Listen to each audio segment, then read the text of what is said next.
خواهی گەورە لە سوورەتی ئەحزاب فەرمێ ما جعل الله لرجل من قلبين في جوفه هیچ پیاوی لەسەر ئەرزا دوو دڵم بۆ دروست نەکردووە بە دڵێ عەبدی خوا بێ و بە دڵێ عەبدی شەیتان بە دڵێ خوای خۆش بێ و بە دڵێ دوژمنی خوا ئەبێ یەکیان هەڵبژێری کاکە ئەبێ خۆت یەکلاکەیتەوە پیاوی خوای یا پیاوی شەیتانی لە هەموو قورئانە دوو حیزبمان هەیە یا حیزب الله ئەوەی کە شەریک بۆ خوا بڕیان ناکە و عەبدی ئەو ئەم لاولا ناکە لەوە دەرچووی چوویتە حەج لایەکی کەوبووی بە حیزبی شەیتان لە بەرنامەی خوا لادا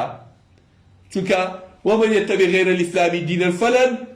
يقبل منه وهو في الآخرة من الخاسرين إن الدين عند الله الإسلام دين لا إخوان إسلام لما لا دا بحج لك لا دا راف شام سر خوان بروبو كوروي لا تشدو لك شيطانك أتيت السبولكانا أو سبولانش هلك شيطانك لا سر على ور بلاي من ورا سر فرازي لا يبه سر برزي لا يبه خوشي دنيا لا يبه بختوري لا يبه كاكورنا لا يبه واتا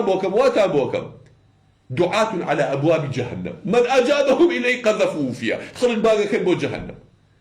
حاج كسيك شو ياكي بيغمبر صلى الله عليه وسلم أما قصي يمنية أما قرآن أما حديثي بيغمبر صلى الله عليه وسلم أم كتابها مهاتو أما تيغيني جاء تيغي بخو هموشي تيغام بقاليك خوي لجيلي با يا بو تيناغي